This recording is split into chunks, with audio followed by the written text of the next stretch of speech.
welcome to another episode of the Tapestry podcast. I am your host, Dr. Froswá Drew, and I am so excited to have my guest here, Mylinh Luong. And I want to just read her bio. We have already started talking, and so I want to get this over with so we can get to the conversation. Thank you. Mylin's personal mission is to inspire others to use their voice to make an impactful difference in our community and the world. Mylinh is a director of strategic sourcing at GoodPop, where she has responsibility for overseeing and managing all material aspects of GoodPop's production process. With 22 years of professional sourcing and product development experience, Mylinh has delivered across all areas of global and regional strategy sourcing, procurement operations, and commodity management. She was also at Dairy Farmers Association, correct? Of America. And she served on the Diversity, Equity, and Inclusion Advisory Council and nurtured an inclusive environment for all.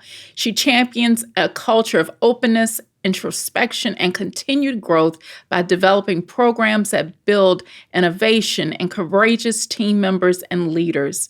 Mylinh is a proud founding member of the Orchid Giving Circle Fund at Texas Women's Foundation, and she currently serves as the chair. In this role, she provides governance and executive leadership to expand and grow the organization's impact. She also serves on the board of the Midwest Food Bank of Texas, working to alleviate hunger and malnutrition locally and throughout the world, and providing disaster relief without discrimination. Mylinh serves on the board of Girl Scouts of Northeast Texas, where she serves on the Committee of Community Engagement. And she has been featured in many publications. She's been honored multiple times for her service. She is committed to making a difference in the community, which we're going to talk about. And she is a graduate alum of University of Texas at Austin.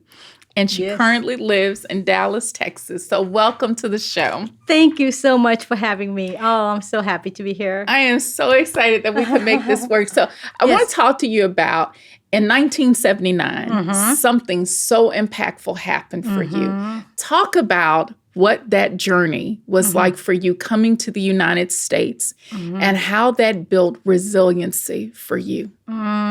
Thank you so much for just bring me back to the very beginning of my journey here. 1979 is when we left Vietnam, escape, I would say, because the fall of Saigon. I was born in Da Nang, Vietnam. I am the youngest of five. My dad is of Chinese ethnicity. He came from China, and he met my mom in Vietnam, and he had a very successful career in Vietnam. And when the war ended, we had to escape for our lives because we were among a group of folks who were not, Vietnamese, and he had a business. And so if we stayed, we would have been put in a concentration camp or re-education camp. So we had to escape for our lives. And with that, my dad was able to secure us with other folks to be on a boat, a fishing boat, to escape Vietnam. And it was a journey of 7 days in the water, just wandering around, trying to find land or an island that we can go to. We were robbed by pirates 3 times. The last robbery took our only food source, which is rice, and this is why. So I know how it is to not have and be hungry. So I wouldn't want anyone to experience that. And that's how we finally got to Malaysia refugee camp. We were founded by a naval ship, I think it's a French naval ship, who gave us food and gave us direction to Malaysia. And in Malaysia is where we stayed for, I believe, 14 months before we got sponsorship to the U.S. So we were there 14 months, and then we were sponsored by Catholic Charity to come to Richmond, Virginia in 1980. So the journey started in early 1979, but ended later on to September of 1980 when we came to the U.S.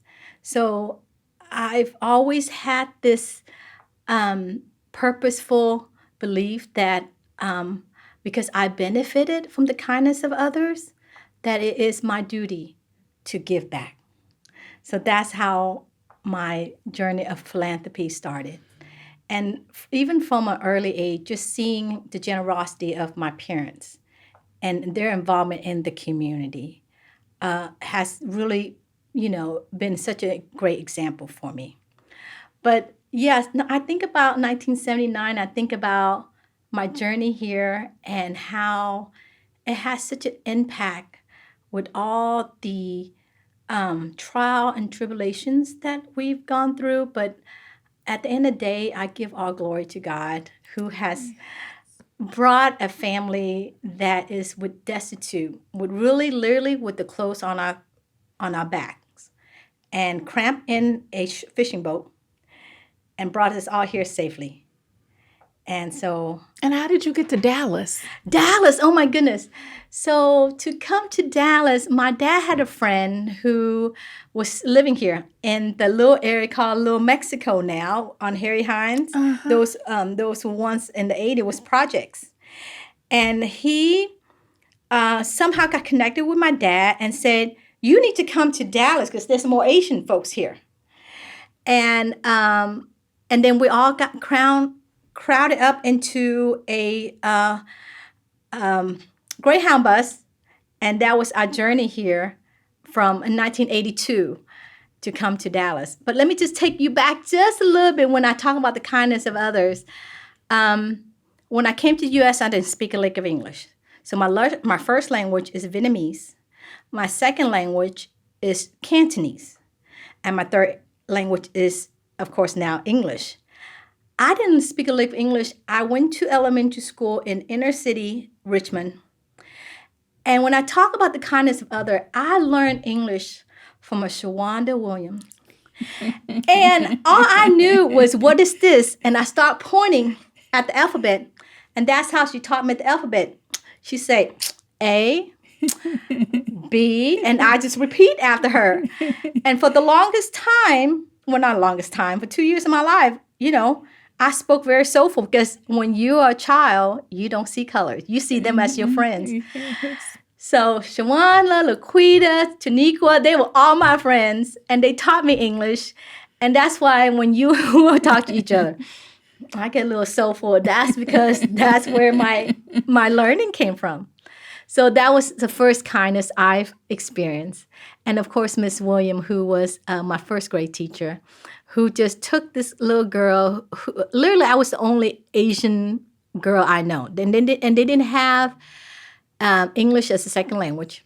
And every day she would take some time and just help me after school, give me hugs. And I did not know, how wonderful it was to just experience kindness from a teacher who really is the most, I shared this in another podcast, that is such a most selfless vocation that anyone can enter. Because as a teacher, you are more than just a teacher, right? You're a counselor, you're a mom, you're a friend, social worker, a social worker. And that's what she was for me for my first experience in the U.S. So I was very blessed to have met these folks. But I don't think people understand the experience that folks go through when they're coming to this country. Yes. I think there is such ignorance and bias that people have, and not to know the challenges and obstacles that people go through just to want a better life. And that's what anyone wants, right? Everybody wants a better life for themselves or for their family. Yes. I will share the story about, when we're in the refugee camp, there was 3 countries that would take refugee at that time. Is Australia, France, and the U.S. If you want to go to the U.S., you have to wait a little longer because the paperwork and all the sponsorship does take a little longer. My dad waited out. He said, I want the best opportunity for my kids, and we're going to wait until we get sponsorship from the U.S. So, and the United States is a land of opportunity, and it's a land of immigrants. All of us are immigrants, right? Mm-hmm. And so we have that common thread that instead of being divided, we should embrace each other because we all came from somewhere. And as immigrants and as refugees, I've shared that we are people without. We have learned to live without resources.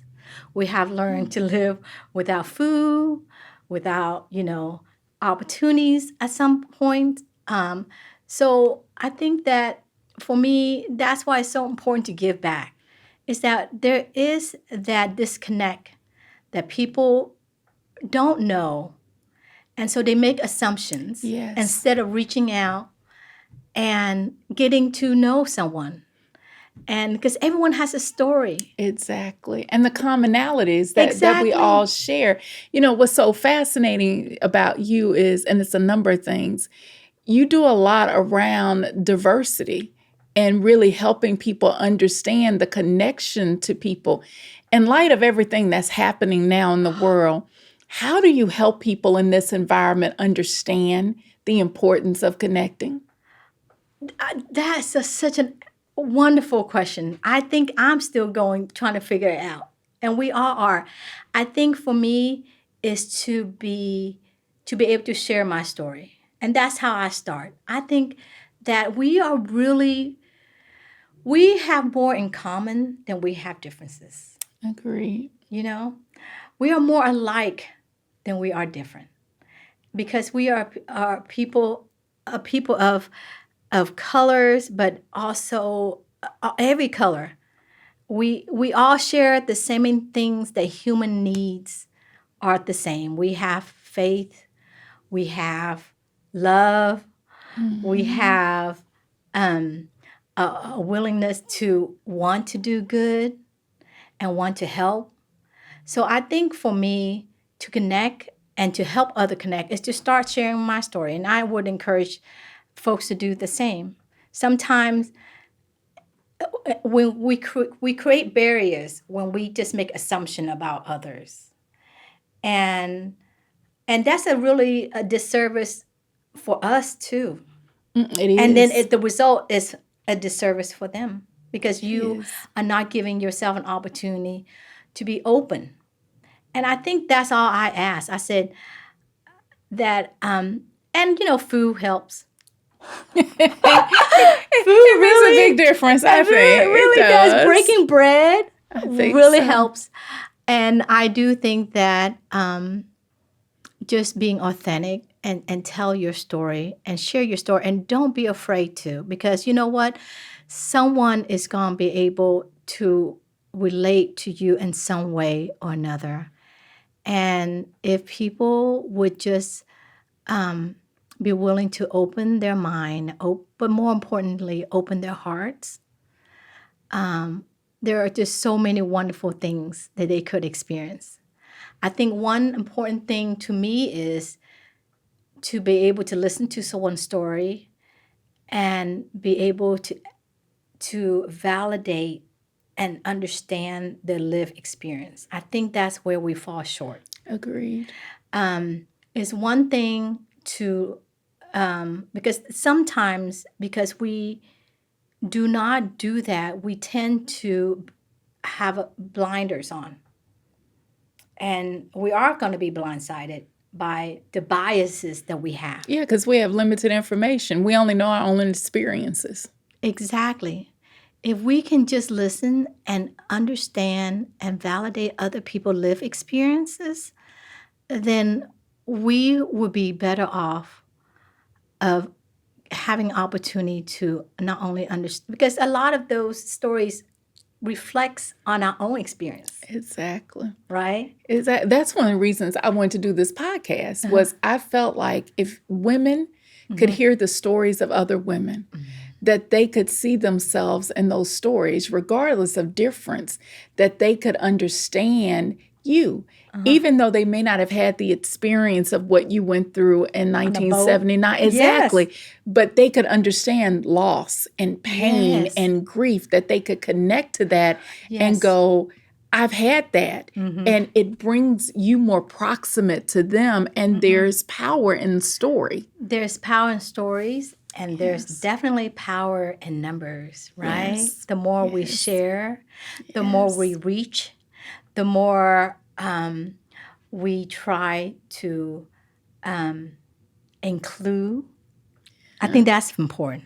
It is. When you reach out and you are being inclusive, that's a part of opening your heart. And it's so important, especially, we all experience some, like all the things you say, we all go through life, experience life and ups and downs.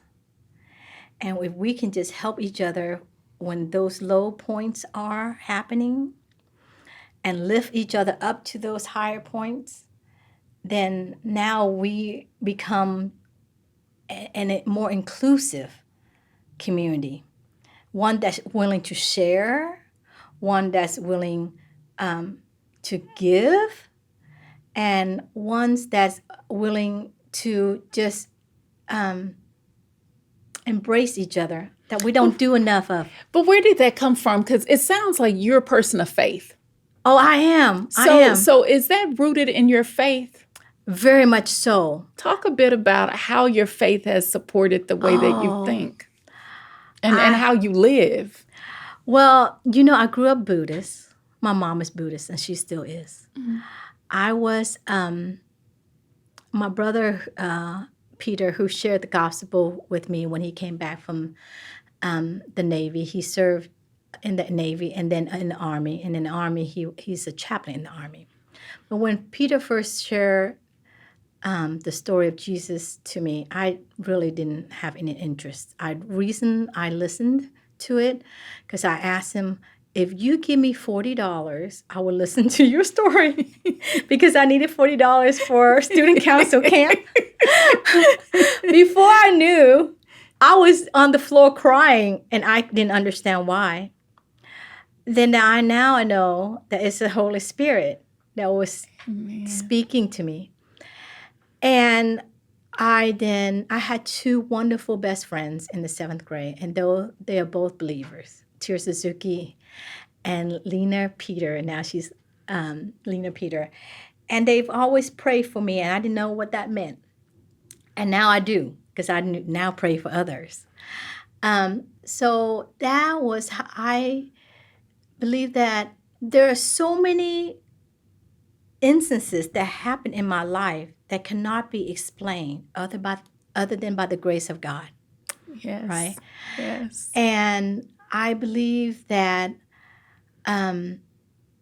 He has blessed me beyond belief, blessed my family beyond belief, that I try to listen and hear and live a purposeful life of servant. Yes. I have a favorite verse that I'm going to find. I'll tell you. But it said, just be ready to serve. And I think that's where it comes from. My faith is very important to me because it is what I base all my decisions on. And at the moment, I have a full-time job, but I'm also a caregiver to my mom, who's 84 years old. And I also am a caregiver to my special need brother, who's 58 years old. And so that keeps me humble, and I'm very blessed that I'm able to be able to take care of them. And then also I try to give back to the community with, a lot of these nonprofits that I'm part of. So how do you juggle all of that? I think that all of us have some kind of, I would hope, anyway, have some kind of way, a force within us or a willingness to wants to try to balance everything, but we can't, right? So that's why my faith is very important to me. Is because there are days when I was like, Jesus, I cannot do this. What do you want me to focus on today? You know, Yes. so I do think that I don't think there's an answer. If you ask anyone who's able to do all, we cannot do it all. I have wonderful girlfriends. I have amazing girlfriends. That is my support system, and I am also their support system. I have. I'm so blessed with my family. My sister, Connie, is amazing. She also became a Christian later on in life. And I think that I'm very blessed to have her in my life. And then I also witnessed to my dad, who was at the young age of 70, decided, I want to learn English. And I told him, I'm going to take you to a place where you have fellowship with others and learn English. So I took him to the Dallas Chinese Bible Church. And he came home one day and he said, I believe I'm going to follow Jesus and I'm going to be baptized. Wow. At In this in his 70s. 73, Wow. he became a Christian. So I think that, God definitely have a plan for my family and my life, and how I live my life is very important. I try to live my life to honor God by serving where he needs me to serve. So And you do that all the time with Orchid, which is an Orchid. amazing giving circle. yes. Talk about what Orchid does, because I know the great work, but I want other people to know, what is Orchid and all the things y'all do. Orchid is started in 2015.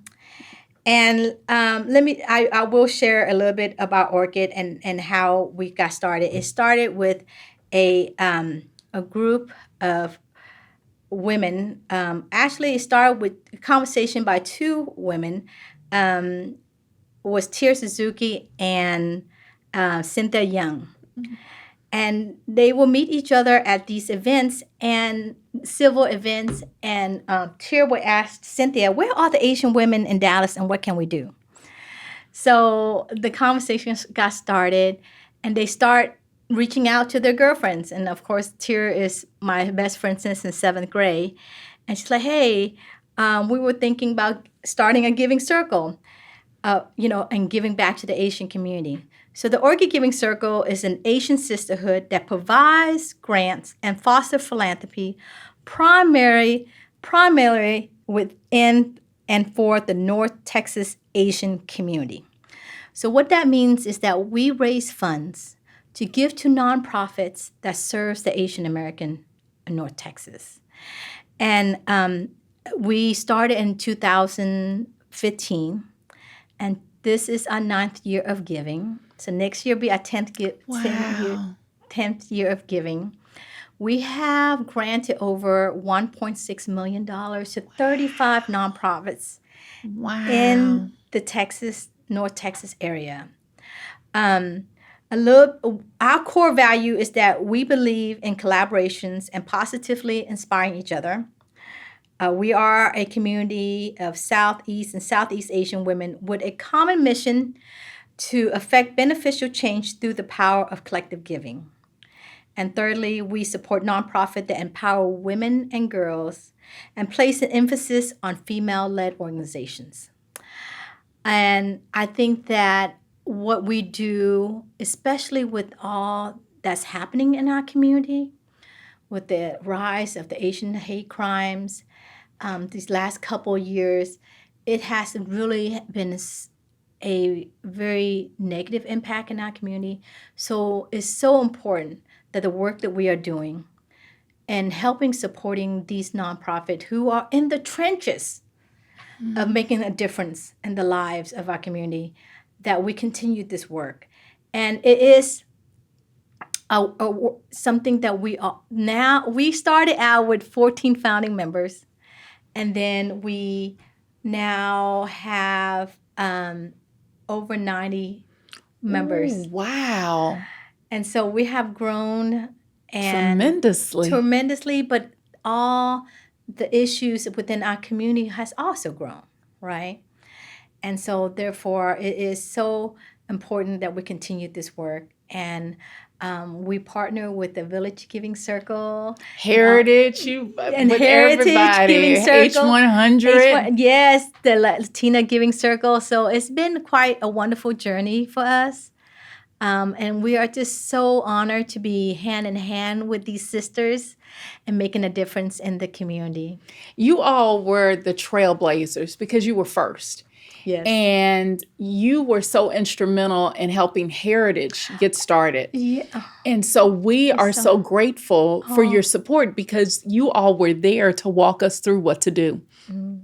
And so to see what Village has been able to do, what H100, it's all because you all were trailblazers and were so open to helping all of us get started.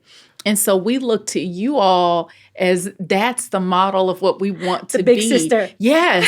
And then we look at how much money you've raised and we're like, oh God, one day we'll get to that amount. And so I just want to say thank you because of your sisterhood and support and what you continue to do in the community, because it's amazing work. And you're so open in helping others be able to do the exact same thing. So thank you. Oh, y'all are doing amazing work at the Heritage Giving Circle, lifting up your community. And so I just definitely think we're all in this together. It is definitely a sisterhood of wonderful, beautiful women with big hearts who wants to lift our community together. Yes. And we do it together, and that's what makes it so special. It is. What's so amazing with you is you do this not just personally. Your job is also involved in doing a lot of giving. Talk about what you do. I'm like, you give all the time.